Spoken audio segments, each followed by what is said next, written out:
बस जो ठीक है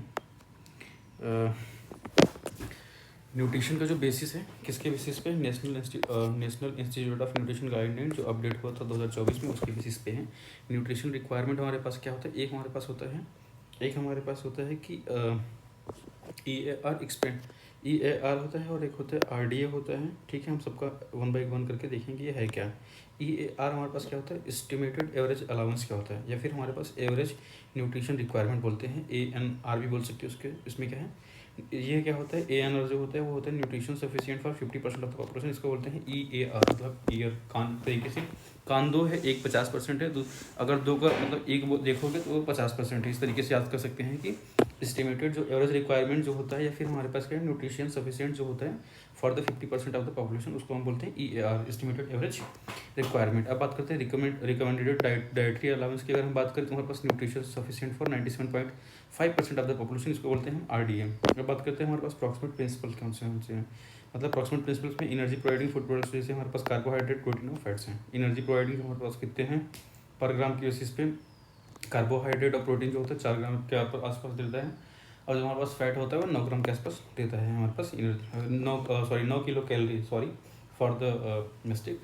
यहाँ पे पर ग्राम हमारे पास क्या है, प्रोटीन और हमारे पास कार्ब जो होते हैं वो 4 किलो कैलोरी पर ग्राम देते हैं एनर्जी, जबकि हमारे पास फैट जो होते हैं 9 किलो कैलोरी पर ग्राम देते हैं। डाइटरी गोल की अगर हम बात करें, हमारे पास क्या है RDA, रिकमेंडेड डेली अलाउंस की अगर हम बात करें, मतलब हमारे पास क्या होता है जो carbohydrate recommended daily intake, allowance नहीं इनटेक, ठीक है। डाइटरी गोल हमारे पास होता है, ये हमारे पास ये गोल है। Percent of the total diet अगर हम बात करें तो हमारे पास क्या होते हैं 50 से 60% हमारे पास हमारी जो डाइट होनी चाहिए कार्बोहाइड्रेट होनी चाहिए, 10 से 15% प्रोटीन होना चाहिए, और हमारे पास क्या होता है 10 से 30% जो होता है फैट होना चाहिए। आइडियली जो होता है 20% मान लो, ठीक है। अब बात करते हैं हमारे पास क्या है, नोट ये है कि other energy providing food product जो होता है, जैसे हमारे पास फाइबर हो गया, वो अप्रॉक्सीमेटली कितना करता है 2 किलो कैलोरी पर ग्राम के आसपास प्रोवाइड करता है। जो अल्कोहल जो होता है वो 7 किलो कैलोरी पर ग्राम प्रोवाइड करता है। अब बात करते हैं रेफरेंस, अगर मेल की बात करें फीमेल की बात करें, रेफरेंस मेल जो होता है और फीमेल की, हमारे पास रेफरेंस मेल का जो वेट लिया गया हमने क्या है 65 kg लिया, फीमेल जो है उसको हमने 55 kg का रेफरेंस लिया। एज की अगर हम बात करें तो 19 से लेकर 39 साल का हमने रेफरेंस लिया है। हाइट की अगर हम बात करें तो हमारे पास मेल जो होता है 1.77 हमने सेंटीमीटर, 1.77 मीटर बोल दो, ठीक है, और हमारे पास फीमेल जो है 1.62 मीटर जो है। BMI अगर हम बात करें, नॉर्मल BMI जो होता है 18.5 से लेके हमारे पास क्या होता है 18.5 से लेके हमारे पास होता है 22.9। तो हमारे पास रेफरेंस जो मेल होता है उसमें वो होता है 22.75, सॉरी 20.75, और फीमेल में होता है 20.95। एक्टिविटी अगर हम बात करें तो हमारे पास एक्टिविटी जो होता है वो डिवाइडेड होता है 8 आवर में। अब इसको किस तरीके से, जैसे अगर हम बात करें ऑक्यूपेशन का 8 घंटा, स्लीप के 8 घंटा, सीटिंग या फिर मूविंग जो होता है अराउंड के 4 से 6 घंटा, वॉकिंग एक्टिव रिक्रिएशन में 2 से 3 घंटा। तो हमारे पास ये डिवाइडेड है। अब बात करते हैं हमारे पास क्या है RDA का अपडेट 2020 में जो है वो क्या है। RDA का अपडेट हमारे पास क्या है, बेस्ड ऑन हमारे पास कैलोरी रिक्वायरमेंट मेल में जो होता है, अगर हमारे पास सेडेंट्री वर्कर है, मॉडरेट वर्कर है, हैवी वर्कर, चाहे मेल हो चाहे फीमेल, उसकी बेसिस पे। तो हमारे पास अगर मेल जो है सेडेंट्री वर्कर है तो 2100 कैलोरी चाहिए उसको, मॉडरेट वर्कर है तो हमारे पास 2100 प्लस 600 करोगे तो 2700 हो जाएगा।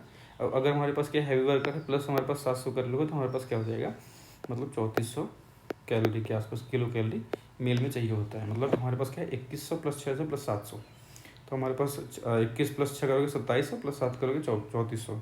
फीमेल में हमारे पास क्या है कि सेडेंट्री वर्कर में 1660 है, उसमें क्या है मॉडरेट वर्कर में 500 ऐड कर लो, और हमारे पास हैवी वर्कर में 600। मतलब हमारे पास क्या है, अगर हम 16 5 1 करोगे तो 2160 के आसपास, और यहाँ पे करोगे तो आप 2760 के आसपास किलो कैलोरी, या फिर हम बोल दो 2800 कैलोरी। ये हमारे पास हो गया कैलोरी रिक्वायरमेंट। अब बात करते हैं माइक्रो न्यूट्रिएंट की। अगर हम बात करें तो माइक्रो न्यूट्रिएंट जो होता है, अगर हमारे पास मेल में बात करें तो मेल में माइक्रो न्यूट्रिएंट जो होता है 19 mg पर डे जो होता है। फीमेल नॉन प्रेग्नेंट फीमेल है तो 29 होता है, अगर प्रेग्नेंट है 27, लैक्टेटिंग है 23, ठीक है। हमारे पास इस तरीके से ट्रेंड है, 19 मेल हो गया, 29 फीमेल हो गया नॉन प्रेग्नेंट, उसके बाद हमारे पास क्या है 27 जो होता है प्रेग्नेंट, उसका 23 लैक्टेटिंग। इस तरीके से हमारे पास क्या है mg पर डे, मतलब एक ट्रेंड है। 19 से 29, 29 से फिर 27, 27 से फिर 23 कम होता गया। अब बात करते हैं कैल्शियम की। अगर हम बात करें तो हमारे पास सिर्फ और सिर्फ लैक्टेटिंग में ज़्यादा होते हैं mg पर डीएल, मतलब 1200 mg पर डीएल होते हैं, बाकी सारे के सारे हमारे पास क्या होता है 1000 mg पर डीएल होता है, ठीक है। मेल हो गया, फीमेल हो गया, फिर प्रेग्नेंट फीमेल हो गई। अब बात करते हैं आयोडीन जो होते हैं, वो आयोडीन कैसे डिस्ट्रीब्यूशन होता है, चाहे प्रेग्नेंट मेल सॉरी मेल हो या फिर नॉन प्रेग्नेंट फीमेल हो, उसमें क्या होता है कि 1500 मतलब 150 से 160 माइक्रोग्राम पर डे होता है। लेकिन अगर प्रेग्नेंट हो गए तो 250 कर देंगे, 150 से 250, और 250 से हमारे पास 280, ठीक है। 150, चाहे हमारे पास मेल हो चाहे फीमेल हो, मतलब फीमेल नॉन प्रेग्नेंट, अगर प्रेग्नेंट फीमेल हो गई तो हमारे पास क्या है 250 कर दो, उसके बाद हमारे पास क्या है कर दो 280 कर दो लैक्टेटिंग में, ये हमारे पास आयोडीन हो गई। तो उसी तरीके से हमारे पास क्या होता है विटामिन ए की अगर हम बात करें तो हमारे पास क्या है विटामिन ए जो होता है वो हमारे पास 1000 होता है, मेल में चाहिए होता है 1000 माइक्रोग्राम, फीमेल में थोड़ा सा कम कर दो 850, और अगर प्रेगनेंसी है थोड़ा बढ़ा दो, लैक्टेशन है थोड़ा सा बढ़ा दो, तो उसी तरीके से मतलब 1000 हो गया, 850, 900, 950 microgram per day. Folic acid की अगर हम बात करें तो हमारे पास मेल हो गया 300, अगर नॉन प्रेग्नेंट फीमेल है तो 222 होगी, ठीक है। अगर हमारे पास प्रेग्नेंट है इसको 555 कर लो, और हमारे पास लैक्टेटिंग है 333 कर लो, इस तरीके से, ठीक है। अब बात करें प्रोटीन की, अगर बात करें अगर मेल है तो हमारे पास क्या है उसको 54 ग्राम दे दो, फीमेल है 45 ग्राम दे दो, ठीक है। उसके बाद अगर हम बात करते हैं कि अगर हम बात करते हैं प्रेग्नेंट फीमेल है, फर्स्ट ट्राइमेस्टर में कुछ ऐड नहीं होता, लेकिन सेकंड ट्राइमेस्टर में ऐड होता है, T2 में हमारे पास 9.5 ग्राम और T3 में हमारे पास 22 ग्राम। और लैक्टेटिंग अगर हो तो 0 से 6 मंथ में हमारे पास क्या होता है कि +17, और हमारे पास मोर देन 6 +50, मतलब हमारे पास अप्रॉक्सीमेटली जो होता है 16 ग्राम के आसपास ऐड होता है। अब बात करते हैं पोस्ट मेंस्ट्रुअल कैल्शियम रिक्वायरमेंट जो होता है 1200 mg पर डे, वही हमारे पास लैक्टेटिंग, मतलब लैक्टेटिंग के बराबर वाला। अब बात करते हैं nutritional requirement for the children, अगर हम बात करें 6 महीना हो गया तो उसको 2 से 3 टेबल स्पून, अगर हमारे पास 2 से 3 टेबल स्पून, अगर हमारे पास 7 से 8 हो गया तो हम उसको 6 महीने के बाद हमारे पास एक तो है 6 महीने से कम, और एक हमारे पास क्या है मोर देन 6 महीने, लेस देन 6 मंथ है तो हमारे पास क्या है 2 से 3 टेबल स्पून दे दो। अगर उसके बाद हमारे पास मोर देन 6 में हमारे पास 7 से 8 है, 9 से 11 है, और हमारे पास 12 से 24 है। 7 से 8 में हमारे पास क्या है कि 2/3 ऑफ द हमारे पास क्या है जो 250 ml, मतलब एक पाव का जो आपने कप दिया वो ले खत्म कर देगा। उसके बाद 9 से 11 में क्या होता है 3/4, मतलब 0.75%, मतलब 75% जो दिया है आपने खत्म कर देगा। और हमारे पास 12 से 24 महीने में हमारे पास 250 ml का जो पूरा बाउल है वो खत्म कर देगा, ठीक है। ये हमारे पास हो गए बच्चों में। अब बात करते हैं प्रोटीन की, बात करें प्रोटीन के कुछ इंडिकेटर्स होते हैं हमारे पास। एक होता है digestible indispensable amino acid score, तो हमारे पास बेस्ट इंडिकेटर था फॉर प्रोटीन क्वालिटी, लेकिन हमारे पास जो होते हैं मोस्ट कॉमनली जो इंडिकेटर यूज होता है वो होता है NPU, नेट प्रोटीन यूटिलाइजेशन। ये हमारे पास डिपेंड करता है डाइजेस्टिबिलिटी कोफिशिएंट्स और बायोलॉजिकल वैल्यू के बेसिस पे। हमारे पास अमाउंट, इसमें क्या होता है amount of nitrogen remain in the body upon total protein, ऊपर जो है नाइट्रोजन है टोटल प्रोटीन है इंटू 100। डाइजेस्टिबिलिटी कोफिशिएंट जो हमने देखा था, डाइजेस्टिबिलिटी कोफिशिएंट जो हमारे पास यहाँ पे NPU में था एक multiplication factor along with biological value, तो वो हमारे पास ये amount of amino acid absorb upon amount of protein ingested into 100 हो गया। तो हमारे पास हम देख लेते हैं हमारे पास क्या है बायोलॉजिकल वैल्यू भी देख लेते हैं एक बार। बायोलॉजिकल वैल्यू हमारे पास क्या है कि हमारे पास amount of nitrogen retain for body mass upon amount of amino acid absorbs into 100। तो प्रोटीन एनर्जी रेशियो अगर हम बात करें amount of energy from the protein upon total energy from the diet, protein energy ratio PE, protein energy ratio बोलते हैं PER इसको बोलते हैं। तो हमारे पास अमाउंट ऑफ एनर्जी फ्रॉम हमारे पास प्रोटीन हो गई, और हमारे पास क्या था total energy from the diet हमारे पास मैक्सिमम होता है फिश में। लिमिटिंग अमाइनो एसिड की अगर हम बात करें तो हमारे पास जो सीरियल्स हो गए, मतलब हमारे पास क्या है सीरियल्स मतलब अनाज हो गए, अनाज में हमारे पास क्या होता है थाली, तो हमारे पास थ्रेयोनिन लाइसिन कमी होती है। मेज हो गया तो हमारे पास मेज को कैसे याद करें PSM, सॉरी पल्सेस में हमारे पास कैसे याद करेंगे PSM, तो पल्सेस में हमारे पास क्या है सिस्टीन और मेथियोनिन कमी होती है। मेज जो हो गया हमारे पास क्या है उसमें हमारे पास क्या है ट्रिप्टोफैन और लाइसिन। सेरल्स में थाली था तो हमारे पास थ्रेयोनिन और लाइसिन, ठीक है। अब बात करते हैं पेलेग्रा जो होता है, इसको इटियोलॉजिकली हमारे पास ये होता है पेलेग्रोजेनिक फूड हो गया, जैसे हमारे पास है क्या जवर हो गया, सोरगम हो गया, मैज हो गया, तो ये हम इसमें हमारे पास क्या ट्रिप्टोफैन कम होता है, ठीक है। जैसे मेज हो जाएगा ट्रिप्टोफैन कम है, और ल्यूसिन ज़्यादा है, ल्यूसिन क्या करेगा इनहिबिट करेगा नियासिन को प्रोडक्शन को, ठीक है। जैसे क्या होता है ट्रिप्टोफैन जो होता है वो प्रोडक्शन वो ट्रिप्टोफैन जो होता है that leads to the formation of the niacin, लेकिन हमारे पास ल्यूसिन जो है वो क्या है इनहिबिट करता है ट्रिप्टोफैन को नियासिन में कन्वर्शन में। सिम्टम्स जो होते हैं 4D होते हैं हमारे पास, 4D में हमारे पास क्या है डायरिया है, डिमेंशिया है, डर्मेटाइटिस है, और जो हमारे पास डेथ है। जो डर्मेटाइटिस है कैसल्स नेकलेस होते हैं। फैटी एसिड अगर हम बात करें तो हमारे पास सैचुरेटेड फैटी एसिड है, अनसैचुरेटेड फैटी एसिड। सैचुरेटेड में हमारे पास एग्जाम्पल्स है पाल्मिटिक एसिड और स्टेरिक एसिड जो होता है, रिच सोर्स होता है, एनिमल सोर्स होता है, एक्सेप्शन इसका होता है कोकोनट ऑयल होते हैं, ठीक है कोकोनट्स सॉरी। अब हमारे पास अगर बात करें हमारे पास क्या है अनसैचुरेटेड फैटी एसिड में हमारे पास क्या है मोनो अनसैचुरेटेड मूफा बोलते हैं, पॉली अनसैचुरेटेड फैटी एसिड पीफा बोलते हैं। म्यूफा में हमारे पास क्या है ओलिक एसिड्स, जैसे हमारे पास क्या है मस्टर्ड हो गया, आवाकेडो हो गया, ग्राउंड नट हो गया, और ओलाइव्स हो गए, ठीक है। गोवा मस्टर्ड है, इस तरीके से याद कर लो। गो से हमारे पास क्या है ग्राउंड नट, ओ से हमारे पास ओलाइव्स हो गए, ए से आवाकाडो, और हमारे पास क्या है एम से मस्टर्ड हो गया, मोनो अनसैचुरेटेड फैटी एसिड। अब पॉलीअनसैचुरेटेड फैटी एसिड जो हमारे पास क्या होता है उसमें ओमेगा-3 है, ओमेगा-6 है। ओमेगा-3 में हमारे पास क्या है अल्फा लिनोलेनिक एसिड है, ओमेगा-6 में अल्फा लिनोलिक एसिड है। तो हमारे पास क्या है ओमेगा-3 में हमारे पास क्या है फ्लैक्स सीड्स हैं हमारे पास, और उसके बाद हमारे पास क्या है रिच सोर्स फ्लैक्स सीड है, और हमारे पास क्या है आइकोसा पेंटोनिक एसिड जो होता है फिश में देखने को मिलता है। ओमेगा-3 जो होता है आइकोसा पेंटोनिक एसिड, आइकोसा पेंटोनिक एसिड्स। ओमेगा-6 में हमारे पास क्या है लिनोलेनिक एसिड जो होता है सेफ्लावर और ग्रेप सीड्स में देखने को मिलता है। हमारे पास अरेक्डोनाइक एसिड जैसे मिल्क और एग में भी देखने को मिलता है। अब बात करते हैं वाइटामिन एंड मिनरल्स के बारे में। वाइटामिन एंड मिनरल्स के बारे में हमारे पास क्या है एक हिडन हंगर वाली बात आई थी। हिडन हंगर वाली बात यह है कि हमारे पास हिडन हंगर माइक्रोन्यूट्रिएंट की डिफिशिएंसी की वजह से होती है। मोस्ट कॉमन जो माइक्रोन्यूट्रिएंट डिफिशिएंसी होती है वो होती है आयरन। अब बात करें वाइटामिन ए की डिफिशिएंसी। वाइटामिन की डिफिशिएंसी जैसे हमारे पास वाइटामिन की डिफिशिएंसी में वाइटामिन ए, बी में हमारे पास बी कॉम्प्लेक्स में B1, B2, B3, B1, B2, B3, B5, B7, B9, और उसके बाद B12 है, उसका सी है, वाइटामिन डी है, ई है और के है। हमारे पास जो है वाइटामिन ए जो होता है जो हमारे पास नेम होता है इसका रेटिनॉल होता है, तो हमारे पास नाइट ब्लाइंडनेस और जीरोप्थेल्मिया कराता है। वाइटामिन B1 जो होता है हमारे पास थियामिन है जो कि हमारे पास बेरी या फिर वर्निक एसिड कराता है, ठीक है। वाइटामिन हमारे पास B2 जो हो गया हमारे पास राइबोफ्लेविन, जो हमारे पास क्या होता है अरिबोफ्लेविनोसिस कराता है। वाइटामिन B3 हमारे पास नियासिन जो होगा पेलेग्रा कराते हैं।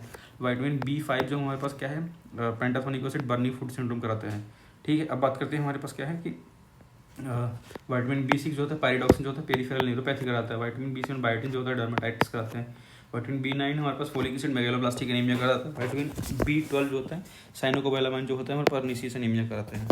वाइटामिन C जो होता है स्कॉर्बिक एसिड स्कर्वी होता है। वाइटामिन जो होता है कोलेकैल्सिफेरॉल जो होता है रिकेट्स होता है इन चिल्ड्रेन और ऑस्टियोमेलेसिया इन एडल्ट।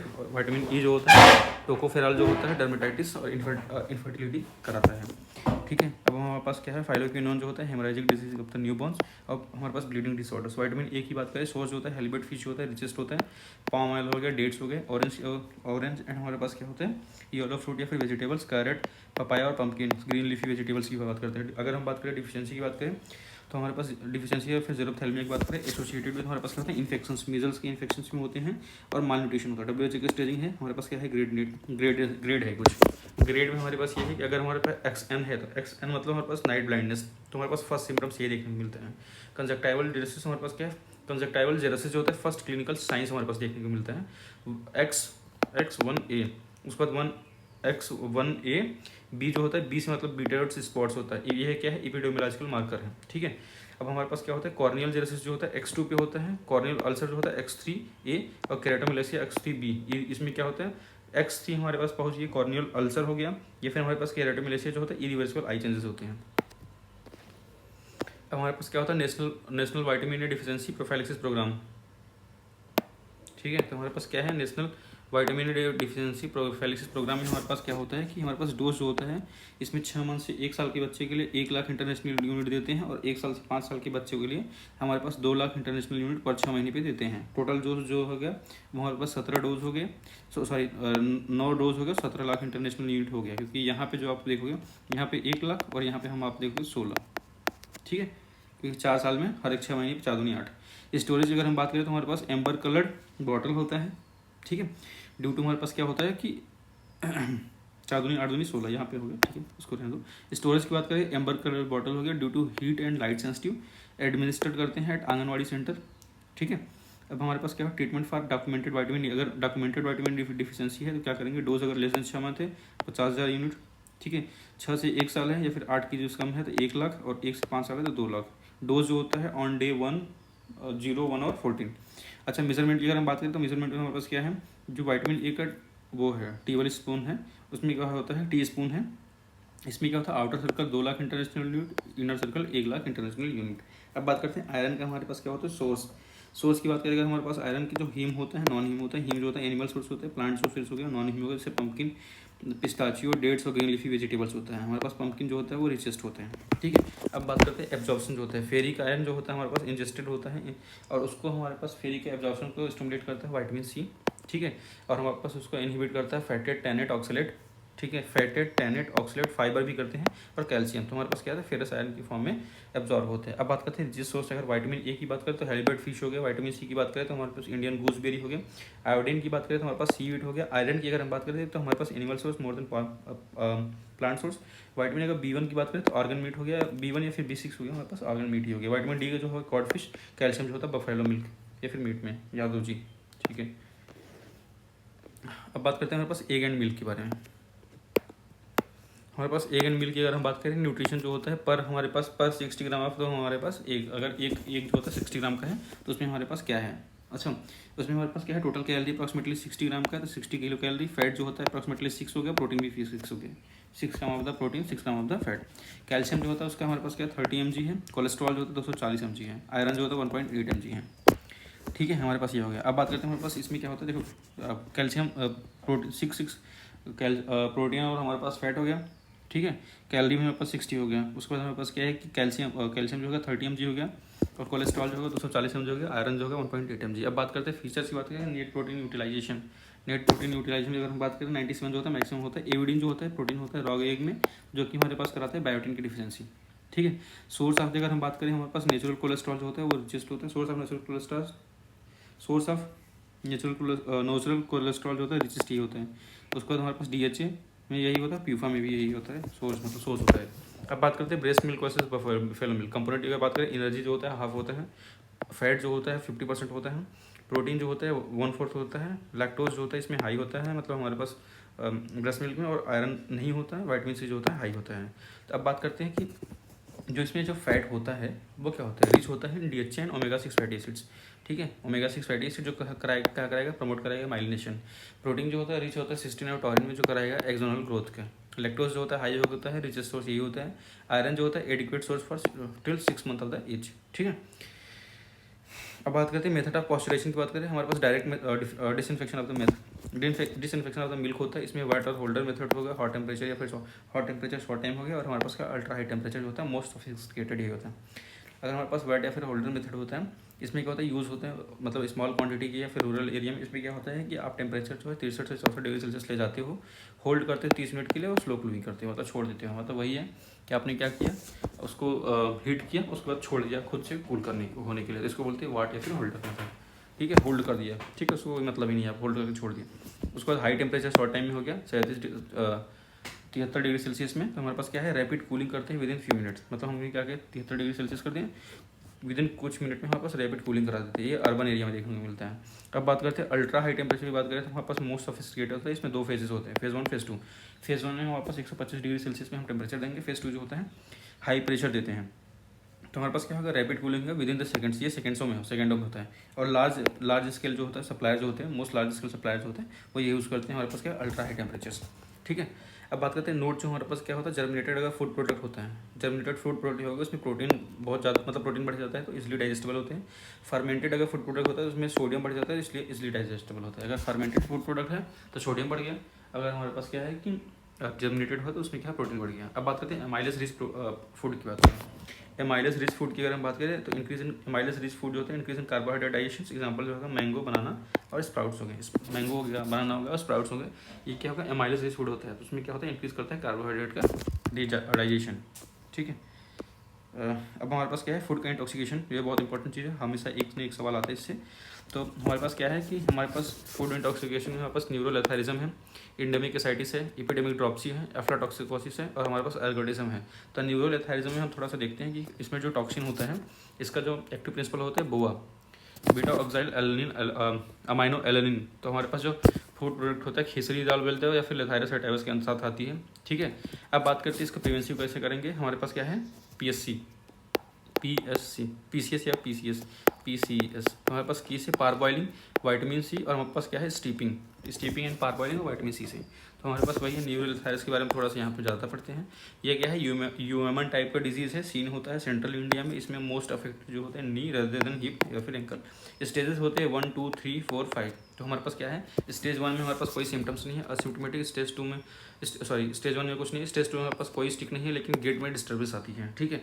स्टेज 3 में हमारे पास क्या होता है, एक स्टिक होता है, क्रॉस्ड गेट आती है। स्टेज हमारे पास 4 में क्या होता है, 2 स्टिक यूज होते हैं, इनेबिलिटी टू वॉक। और स्टेज 5 में हमारे पास क्रॉलर, इनेबिलिटी टू वॉक, ठीक है। ये हमारे पास क्या है, न्यूरोलेथायरस की हमारे पास ये सीड भी दी हुई है। ठीक है, अब बात करते हैं हमारे पास क्या है, endemic ascites, sorry epidemic dropsy के बारे में थोड़ा पहले लेते हैं। एपिडेमिक ड्रॉप्सी जो होता है, एक्टिव प्रिंसिपल जो होता है सैंग्विरिन होता है, अर्जिमान मैक्सिकाना से निकलता है। अर्जिमान मैक्सिकाना जो होता है ये हमारे पास हो गई। तो हमारे पास क्या है, ये सैंग्विरिन, अर्जिमान मैक्सिकाना। तो हमारे पास क्या होता है, फूड प्रोडक्ट जो होता है अडल्टरेटेड मस्टर्ड ऑयल होते हैं, मस्टर्ड ऑयल होता है उसमें अडल्टरेटेड होता है। तो हमारे पास क्या होता है, कैसे हम प्रिवेंशन करेंगे इसका, नाइट्रिक एसिड टेस्ट कर लो या फिर हमारे पास क्रोमेटोग्राफी टेस्ट कर लो। मोस्ट सेंसिटिव ये होता है नाइट्रिक एसिड या फिर क्रोमेटोग्राफी टेस्ट होता है। क्लिनिकल फीचर क्या होता है, हमारे पास ग्लाउकोमा होगा, एपिडेमिक ड्रॉप्सी है, तो पीडल एडिमा होगा, कंजस्टिव कार्डियक फेलियर होगा, एसाइटिस होगा, प्लूरल इफ्यूजन का डायरिया। मतलब हमारे पास क्या हो रहा है, हार्ट के साइड हमारे पास क्या होगा, कंजस्टिव कार्डियक फेलियर हो गया। अब हमारे पास क्या है, एसाइटिस हो गया एब्डोमेन में, ठीक है, प्लूरल इफ्यूजन हो गया लंग के पास, पीडल एडिमा हो गया, मतलब हर तरीके से फ्लूइड भर रहा है। ठीक है, पीडल एडिमा हो गया, कंजस्टिव कार्डियक फेलियर हो गया, एसाइटिस हो गया, प्लूरल इफ्यूजन हो गया, साथ में हमारे पास डायरिया हो रही है। ठीक है, तो अब हमारे पास क्या होगा, अब ग्लूकोमा हो गई। तो हमारे पास ये अर्जिमाना मैक्सिकाना सैंग्विरिन वाली बातें हो गई। ये हमारे पास कैसे प्रिवेंशन करते हैं, प्रिवेंशन हमारे पास नाइट्रिक एसिड टेस्ट कर ले रहे हैं और हमारे पास क्रोमेटोग्राफी टेस्ट कर ले रहे हैं। ठीक है, अब बात करते हैं हमारे पास क्या है कि हाँ, एफ्लाटॉक्सिस के बारे में थोड़ा बात करते हैं। एफ्लाटॉक्सिकोसिस जो होता है, हमारे पास एफ्लाटॉक्सिन जो होता है एस्परजिलस फ्लेवस स्टोर्ड फंगस जो होता है उसकी वजह से होता है। स्टोर्ड ग्रेन जो हमारे पास फूड प्रोडक्ट स्टोर्ड ग्रेन, जैसे हमारे पास ये ग्राउंड नट दिखाने को मिल रहा है ये। बाकी हम कैसे प्रिवेंट करेंगे, ह्यूमिडिटी कम कर दो कि फंगस है, ह्यूमिडिटी कम कर दो और वेंटिलेशन को बढ़ा दो, इंप्रूविंग वेंटिलेशन, तो हमारे पास एफ्लाटॉक्सिकोसिस खत्म हो जाएगा। बाकी हमारे पास क्या है, एंडेमिक एसाइटिस। एंडेमिक एसाइटिस की अगर हम बात करें तो ये हमारे पास होती है because of the crotalaria seed, crotalaria seed होती है। तो हमारे पास इसमें जो एक्टिव प्रिंसिपल है इसको हम बोलते हैं पायरोलिडिजोन होती है। एडल्ट्रेटेड मिलेट जो होता है उसमें होता है। और हमारे पास कैसे इसको सीविंग से हम एंडेमिक एसाइटिस को हटा सकते हैं। एंडेमिक इस तरीके से याद कर लो कि मान लो एंडेमिक है तो एंडेमिक में जो है सीव बहुत ज़्यादा यूज होता है, सीविंग से हटा देते हैं। ठीक है, एक तरीके से याद करने का है। ठीक है, बाकी हमारे पास एक बचा हमारे पास ये है अर्गटिज्म, तो अर्गट एल्कोलाइड हो गया। क्लेविसस परप्यूरा जो कि हमारे पास क्या है, फील्ड फंगस होता है। ये हमारे पास फूड प्रोडक्ट जैसे राइस, सोरगम, बाजरा, ये ब्लैक कर्ल का होता है, सोलन होता है। Floating plant in 20% salt solution में हमारे पास क्या है, इसको प्रिवेंशन कर सकते हैं। फूड लेजिस्लेशन एंड गाइडलाइन की अगर हम बात करें तो हमारे पास FSSAI होता है जो कि अब काम नहीं कर रहा है इंडिया में, मतलब काम कर रहा है बट नॉट, मतलब सिर्फ नाम का है, क्योंकि इंडिया में जब है छोड़ो वो सब जाने दो। अभी FSSAI जो होता है food safety and standard authority of the India, FSSAI जो होता है food safety and standard authority of the India है। रेगुलेशन ऑफ ओरली जो कंज्यूम्ड जो फूड प्रोडक्ट्स हैं उसके लिए हमारे पास रिस्पॉन्सिबल होता है, मतलब उसको मैनेज करता है, रेगुलेशन करता है। FSSAI जो होता है food safety and standard authority of the India. अब बात करते हैं एगमार्क जो होता है, ये क्या होता है, लेजिस्लेटिव एग्रीकल्चर, जो हमारे पास क्या होता है रॉ प्रोडक्ट होता है ना, उसके लिए होता है एगमार्क होता है, लेजिस्लेटिव एग्रीकल्चर रॉ प्रोडक्ट। अब बात करते हैं फाओ क्या होता है। फाओ जो होता है हमारे पास क्या है, Codex Alimentarius Food and Agriculture Organization है, फूड एंड एग्रीकल्चर ऑर्गेनाइजेशन होता है। इसमें क्या होता है, कोडेक्स एलिमेंटेरियस होता है। इसमें क्या होता है, इंटरनेशनल स्टैंडर्ड्स और गाइडलाइंस होते हैं and codes for big chain restaurant. Big chain restaurant के लिए हमारे पास इंटरनेशनल कोड्स और गाइडलाइंस होते हैं, क्या होते हैं, फूड एंड एग्रीकल्चर ऑर्गेनाइजेशन के लेवल पे। ठीक है,